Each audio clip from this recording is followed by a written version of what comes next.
There are those who will trace the history of Earth Day all the way back to 1962 and stop, and they're just wrong.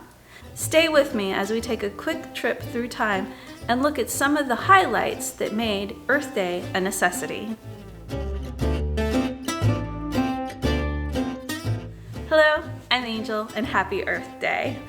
According to the Earth Day's website account of its own history, the publication of Rachel Carson's Silent Spring in 1962 was the Watershed Moment, a turning point that was centuries in the making. As we all know, the 1960s and 70s were a time of meaningful change in American history. The Civil Rights Movement, second wave feminism, the Red Power movement, and a growing anti-war movement all meant that Americans were no longer whispering about the issues that impacted their lives.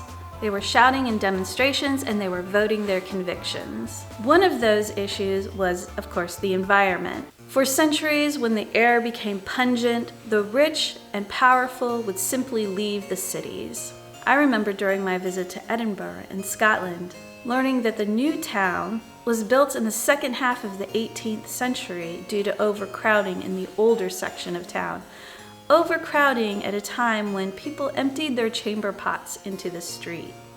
The rich were able to leave the old part of town and move into the new part of town. And the city was constructed precisely to retain the wealth for the city. They didn't want the rich and powerful to leave for bigger cities like London.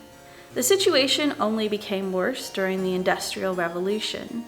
Friedrich Engels lays out the environmental situation in his book, The Condition of the Working Class in England. Engels points to large cities like Manchester and Liverpool, and specifically points out the mortality rates from diseases such as smallpox, measles, scarlet fever, and whooping cough, all highly communicable diseases. And when people are in close proximity to each other, they spread very rapidly, which increases the mortality rate. In these large cities, people were 4 times more likely to die from these diseases than people in rural areas.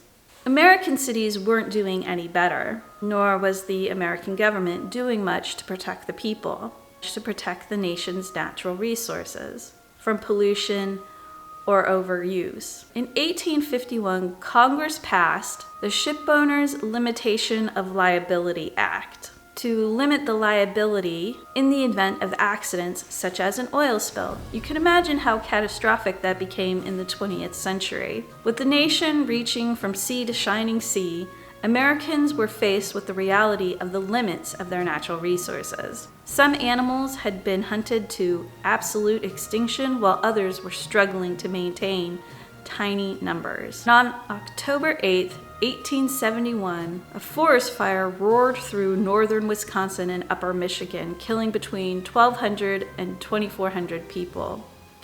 Yes, that was the same day as the Chicago fire. That's also the year that John Muir wrote Yosemite Glaciers for Horace Greeley's New York Tribune.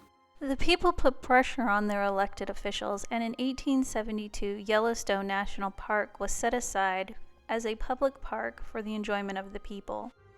The 90 years between the establishment of the first national park and the publication of Silent Spring saw an advancement and a rollback of environmental protections. In fact, President Grant, the very president that established Yellowstone, vetoed the 1875 Wildlife Protection Act. With the renewed interest in the environment and the activism spirit of the 1960s, when the Santa Barbara oil spill, the largest one up to that time, happened on January 28, 1969, and the Cuyahoga River in Ohio ignited for the 13th time, Americans had had enough. The people of Cleveland had already voted yes to a $100 million bond to clean up the river, but Americans knew that wasn't enough and it wasn't going to happen fast enough. We needed to do something not to just stop polluting, but to roll back the impact pollution was having on the environment. In 1970, the first Earth Day was celebrated and 20 million Americans took part. politicians noticed. Things seemed to get better. The Environmental Protection Agency was created in 1970, and Congress passed the Clean Air Act, giving the EPA the authority to set regulations on air quality, auto emissions, and anti-pollution standards. The act is credited with saving over 200,000 lives in the first 20 years of its existence. Recycling, something that had existed in households for centuries and only scaled up during the war effort just to be cast for the disposable cheap commodities the post-war consumers were told they wanted, was scaled up, and this time it seemed to stick. We even closed a hole in the ozone layer. Then we set the cruise control and got distracted by our daily lives. Sure, we would buy the low-flow toilets and faucets, even an energy-efficient light bulb or an appliance or two. But by and large, we weren't paying much attention to the environment. For the most part, the media, politicians, and pop culture cast anyone concerned about the environment as a hippie, a hipster, or an environmental extremist. While some groups have taken extreme and in some cases even illegal action to draw attention to their causes, it's not difficult to see why they would feel that that was the only option they had. For more than 20 years, the scientific community has been loudly warning us about the dangers of climate change, as Congress sits in Washington and cuts the budget for the EPA and taking little action. You know what's interesting about this group is I've been doing this for 30 years. I know what I'm doing. Oil spills on land and in our waters happen with increased frequency.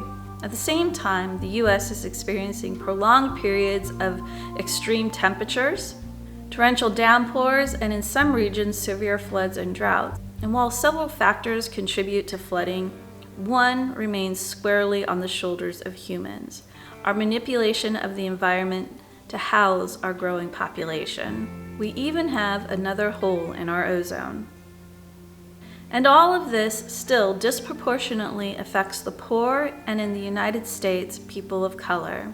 After the economic downturn, one of the stimulus packages passed by the Obama administration had a lot of green ideas in it and funding for those ideas.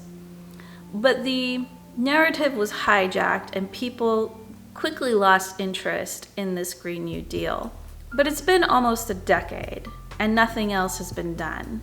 Those against the current New Deal idea point to the cost. Well, there are reasons why I can't, because there's no way to pay for it. That's a distraction. No one asked where the COVID-19 bailout money was going to come from. Money that could go to companies like Chesapeake Energy, a fracking company that in the last 10 years hasn't had 1 year of positive free cash flow. You keep saying propping up zombie companies. Are you arguing to let airlines, for example, fail? Yes. In 1975, the EPA created regulations banning federal agencies from awarding contracts, grants, or loans to plants and facilities that violate the Clean Air Act or the Water Pollution Control Act. It's difficult to know what companies are polluting when there's not enough money in the budget to inspect every company. Another common concern is jobs, protecting the jobs in the fossil fuel industry. But green jobs will become more and more available as we transition from fossil fuel to green energy. And that doesn't even account for ingenuity. Who knows what other devices could be coming our way if we urge manufacturers and legislations for renewable, sustainable options for everything in our lives. The changes that we have made to our environment in the last month don't have to be temporary. We have a choice. We shouldn't wait for the Cuyahoga River to catch fire for a 14th time. We can do something now, like vote. I hope that you have found this video helpful. Happy Earth Day. Bye-bye.